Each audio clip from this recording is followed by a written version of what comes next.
अस्सलाम वालेकुम students. Kingdom fungi chapter number 8 है जी, फर्स्ट ईयर से हमारे पास। हमारा लास्ट लेक्चर है जी, 3 लेक्चर इससे पहले हो चुके थे इस चैप्टर के। ये लास्ट लेक्चर है, इसमें हम 3 टॉपिक्स पढ़ेंगे, जिनमें से पहला टॉपिक है जी ecological importance of fungi. Ecology का मतलब होता है विद रेफरेंस टू इन्वायरमेंट, यानी हमने इन्वायरमेंट के लिहाज से फंजाई की इंपॉर्टेंस बतानी है। तो इन्वायरमेंट के लिहाज से अगर फंजाई की इंपॉर्टेंस देख लें तो सबसे पहले आ जाता है decomposition and recycling. Decomposition and recycling, fungi along with saprobic bacteria are the major decomposer of the world and play important role in the recycling of element। कहता है फंजाई और बैक्टीरिया दो जानदार हैं जो दुनिया के बड़े डीकम्पोजर हैं, ठीक है, जिसकी वजह से ये मुर्दा चीज़ों की तोड़ फोड़ करते हैं और न्यूट्रिएंट्स को दोबारा ज़मीन में डालते हैं, जिससे न्यूट्रिएंट्स की रिसाइकलिंग होती है। कहता है अगर ये ना हो, without their activity all the essential nutrients would be locked in the mounts of dead bodies. कहता है अगर ना हो ना फंजाई और बैक्टीरिया तो डेड बॉडीज़ कभी भी टूटेंगी नहीं और कभी भी न्यूट्रिएंट्स दोबारा ज़मीन में नहीं जाएंगे, और अगर न्यूट्रिएंट्स दोबारा ज़मीन में नहीं जाएंगे तो सारी दुनिया चंद ही दिनों में गंदगी का एक ढेर बन जाएगी। कहता है without their activity all the essential nutrients would be locked in the mounts of dead bodies. Mounts का मतलब होता है ढेर, डेड बॉडीज़ की ढेर बन जाएगी दुनिया। माइकोराइजा, माइकोराइजा कहता है म्यूचुअलिस्टिक एसोसिएशन, यानी फ़ायदे का ताल्लुक है between hyphae of fungi, hyphae of fungi और रूट्स ऑफ वेस्कुलर प्लांट। आप में पता है जी, हम पहले भी पढ़ चुके हैं कि ये फ़ायदे का ताल्लुक होता है हाइफी ऑफ फंजाई और रूट्स ऑफ वेस्कुलर प्लांट के दरमियान। तकरीबन 95% वेस्कुलर प्लांट इस ताल्लुक को रखते हैं, और जो भी इस ताल्लुक को रखते हैं उनकी ग्रोथ ज़्यादा अच्छी होती है। तो जितनी पौधों की ग्रोथ अच्छी होगी, इसका मतलब है आपकी इन्वायरमेंट भी उतनी ही ज़्यादा अच्छी होगी।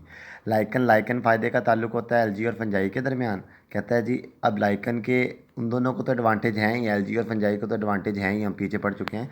लेकिन हमें क्या एडवांटेज है लाइकन के स्टार्ट सक्सेशन। मैंने कहा था नेचर का जो प्रोजेक्ट होता है ना, फॉर एग्जांपल नेचर डिसाइड कर लेती है कि मैंने एक जंगल लगाना है किसी साफ चट्टान पर, तो इस चीज़ को सक्सेशन कहते हैं। कहता है they can start succession on a bare rock where no other organism can grow. कहता है साफ चट्टान पर जहाँ पर आप एक जंगल लगाना चाह रही है नेचर, उस काम को स्टार्ट करने की हिम्मत सिर्फ लाइकन रखते हैं। Bio indicator, they are good bio indicator of air quality as they indicate air pollution. अगर हवा में ज़रा भी पोल्यूशन आए तो ये अपना कलर बदल लेते हैं, जो हमें ये शो करता है कि हवा पोल्यूटेड हो चुकी है। बायो रेमिडिएशन हमने फर्स्ट चैप्टर में पढ़ा था, अगर हम जिंदा जानदारों को इस्तेमाल करके पोल्यूशन को ख़त्म करते हैं तो इस चीज़ को बायो रेमिडिएशन कहते हैं। अगर हम जिंदा जानदारों को इस्तेमाल करके पोल्यूशन को ख़त्म करते हैं तो इस चीज़ को बायो रेमिडिएशन कहते हैं। Fungi is use in bio remediation which means the removal of environmental pollutant with the help of living organism. और इसमें फंजाई, एल्जी और कुछ बैक्टीरिया इस्तेमाल किए जाते हैं, और बायो रेमिडिएशन में फंजाई का एक अहम रोल होता है। उसके बाद बेटा आ जाता है economic gains due to fungi, के फंजाई की वजह से हमें कौन से फ़ायदे हासिल होते हैं। इकोनॉमिक फ़ायदे, इकोनॉमिक फ़ायदे का मतलब होता है पैसे के लिहाज से एडवांटेज। सबसे पहले कहता है food, about 200 species of mushroom are edible. Mushroom की 200 स्पीशीज़ ऐसी हैं जो एडिबल हैं, जिन्हें खाया जा सकता है, जैसे कि मोरल और ट्रफल्स। ट्रफल्स के बारे में याद रखिएगा, ये अंडरग्राउंड बॉडीज़ होती हैं। लेकिन कहता है but be aware of poisonous mushroom, लेकिन कहता है एक पॉइजनस मशरूम से होशियार हैं, कुछ मशरूम जहरीली भी होती हैं। जैसे एक एग्जांपल दिया उसने एमानीटा, एमानीटा को दूसरे वर्ड में टूड स्टोल, डेथ कैप या डेथ एंजल भी कहते हैं। और एक एग्जांपल दिया है जैक ओलेक्ट्रन, जिसे ओम्फालोटस ओलिएरियस, जिसका नेम है ओम्फालोटस ओलिएरियस। कहते हैं इन पॉइजनस मशरूम की ये निशानी है कि इनके नीचे जो लाइंस होती है ना, जिन्हें हम गिल्स कहते हैं, वो ग्लोइंग होती हैं, यानी चमकदार होती हैं। कहता है एक और चीज़ है रैंडियर मॉस। रैंडियर मॉस, मॉस होता है एक पौधा, और रैंडियर कहते हैं हिरन के एक टाइप को। लेकिन कहते हैं ये कोई पौधा नहीं है, ये एक लाइकन है, a lichen not a moss. Moss इसलिए कह देते हैं क्योंकि इसकी अपीयरेंस मॉस प्लांट से मिलती है। दर हकीकत ये कोई पौधा नहीं है बल्कि लाइकन है, फंजाई और एल्जी का कम्बिनेशन है। It is use as a food by reindeer, इसको रैंडियर फूड के तौर पर इस्तेमाल करता है in arctic and subarctic region. Arctic और सब आर्कटिक रीजन कौन से इलाके होते हैं जी? पहाड़ी इलाके, जो सर्दी वाले इलाके होते हैं। फूड इंडस्ट्री में देख लें तो कहता है यीस्ट, जिसका साइंटिफिक नेम सैक्रोमाइसिस सर्विसाई है, इसकी फर्मेंटेशन की मदद से हम लिक्विड यानी शराब और ब्रेड वगैरह बनाते हैं। पेनिसिलियम की मदद से हम फूड को फ्लेवर, कलर और एरोमा यानी स्मेल देते हैं। एस्परगिलस की मदद से हम सोया सॉस और सोया पेस्ट जैसी चटनियाँ बनाते हैं। किस चीज़ से? सोयाबीन की फर्मेंटेशन से। और सिट्रिक एसिड जो कई फूड इंडस्ट्री में यूज़ होता है, वो भी एस्परगिलस स्पीशीज़ से ही हासिल होता है। जहाँ तक मेडिकल इंडस्ट्री की बात है तो कहता है पेनिसिलिन, जो दुनिया की फर्स्ट एंटीबायोटिक्स थी, जिसे सर अलेक्जेंडर फ्लेमिंग ने डिस्कवर किया था। पेनिसिलिन जो दुनिया की पहली एंटीबायोटिक्स थी, जिसे सर अलेक्जेंडर फ्लेमिंग ने डिस्कवर किया था, वो भी एक फंजाई से ही हासिल हुई थी, जिसका नेम था पेनिसिलियम नुटेटम।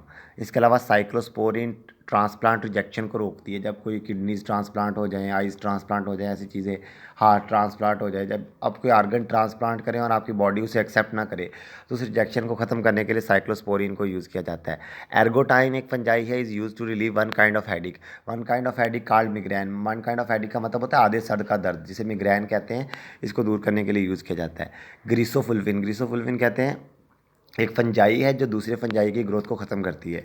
इसके अलावा कहता है टेक्सटाइल इंडस्ट्री, कहता है कुछ नेचुरल डाइज यानी कुदरती कलर जो हमें हासिल होते हैं लाइकन से, वो हमारी टेक्सटाइल यानी कपड़े वाली इंडस्ट्री में यूज़ होते हैं। आज का लेक्चर ज़्यादातर आपको याद करने वाला है, ठीक है। Some natural dyes are obtained from lichen are use in textile industries, कुछ कुदरती कलर लाइकन से हासिल होते हैं और टेक्सटाइल इंडस्ट्री में यूज़ होते हैं। बायोलॉजिकल रिसर्च की जहाँ तक बात है तो कहते हैं यीस्ट को हैविली यूज़ किया जाता है बायोलॉजिकल रिसर्च में, ठीक है। यीस्ट पहला यूकेरॉट था जिसे जेनेटिक इंजीनियर ने यूज़ किया था। यीस्ट वो पहला यूकेरॉट था जिसका आर्टिफिशियल क्रोमोसोम बना था 1983 में, और यीस्ट वो पहला यूकेरॉट था जिसका जेनेटिक मटेरियल साइंसदानों ने कम्प्लीटली स्टडी कर लिया था। और अब साइंसदान कह रहे हैं कि हम यीस्ट को यूज़ करेंगे for the production of some hormones. Yeast के अलावा एक और चीज़ है जिससे का नेम है पिंक ब्रेड मोल्ड या न्यूरोस्पोरा, उसको भी जेनेटिक रिसर्च में इस्तेमाल किया जाता है। यानी यीस्ट के बारे में ये सारा पैराग्राफ बायोलॉजिकल रिसर्च में कि यीस्ट जिसका साइंटिफिक नेम सैक्रोमाइसियस सर्विसाई है, इसको बहुत ज़्यादा यूज़ किया जाता है बायोलॉजिकल रिसर्च में। यीस्ट वो पहला यूकेरॉट था जिसे जेनेटिक इंजीनियर ने यूज़ किया, वो पहला यूकेरॉट था जिसका आर्टिफिशियल क्रोमोसोम बना 1983 में, वो पहला यूकेरॉट था जिसका जेनेटिक मटेरियल 1996 में कम्प्लीटली स्टडी किया जा चुका है। और कहता है अब साइंसदान सोच रहे हैं कि इसे यूज़ करेंगे, किस मकसद के लिए यूज़ करेंगे, इसे यूज़ करेंगे हार्मोन प्रोडक्शन के लिए। एक और है पिंक ब्रेड मोल्ड जिसे न्यूरोस्पोरा भी कहते हैं, उसे भी जेनेटिक रिसर्च में इस्तेमाल किया जाता है। बेटा अगर हम देख लें कि इकोनॉमिक लॉसेस कौन से होते हैं, यानी हमें नुकसान कौन से होते हैं फंजाई की वजह से, तो कहता है फंजाई के पास ऐसे एंजाइम होते हैं जो प्लांट सेल वाल में मौजूद लिग्निन और सेलुलोज को तोड़ सकते हैं। यही वजह है कि फंजाई एक बड़ा डैमेज करती है हमारे पौधों को। कहता है हर साल every year 15 to 50% of fruit, 15 से 50% तक फ्रूट लॉस हो जाता है due to fungal attack, fungi के अटैक की वजह से। अच्छा जी, कहते हैं हर साल 15 से 50% तक फ्रूट लॉस हो जाता है फंजाई के अटैक की वजह से।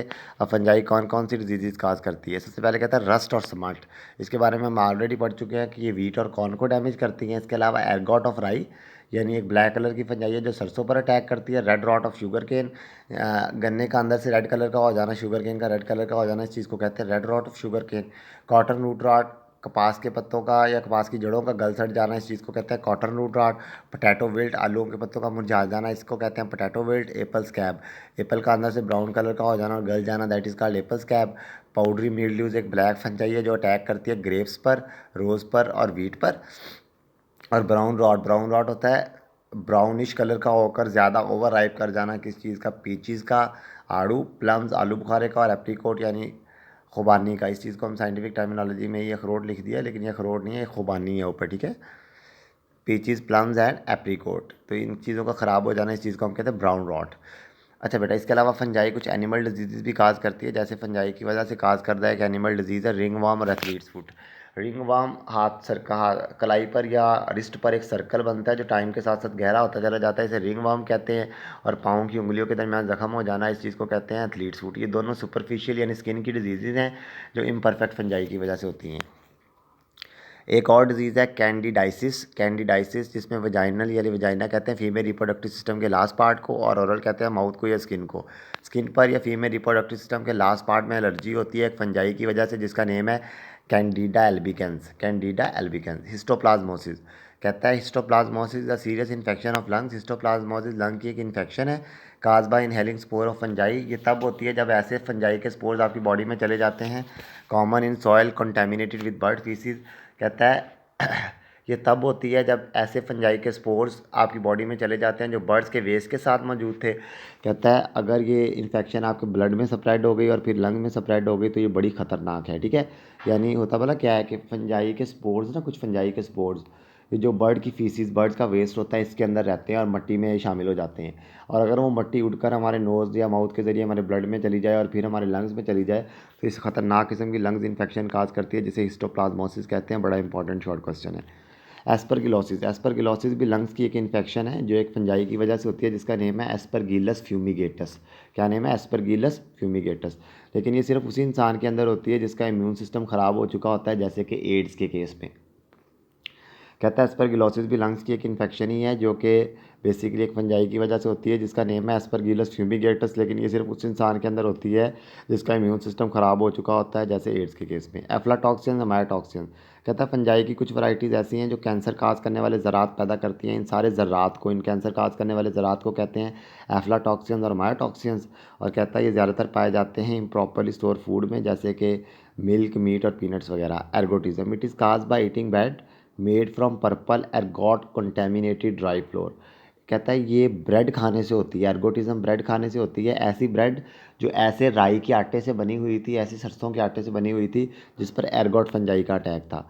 और अगर आप खा लें तो फिर क्या होता है, नर्वस स्पैज़म, नर्वस सिस्टम थोड़ी देर के लिए रुक जाता है, कन्वोल्यूशंस बॉडी को झटके लगते हैं, साइकोटिक डेल्यूशन, इंसान को वहम होता है, और गैंग्रीनी, ऑक्सीजन ना मिलने से ब्रेन सेल्स की डेथ हो जाती है। वुड डैमेज, कहता है फंजाई एक फंजाई है वुड रोटिंग फंजाई जो बड़ी तौर पर डैमेज करती है लिविंग ट्रीज़ को, और एक ब्रैकेट फंजाई है जो डैमेज करती है टिम्बर को यानी फर्नीचर को, और एक पिंक यीस्ट है जिसका नेम रोडोट्रोला है, वो ग्रोज ऑन शावर कर्टन का मतलब होता है वॉशरूम की वॉल्स के साथ ग्रो करती है।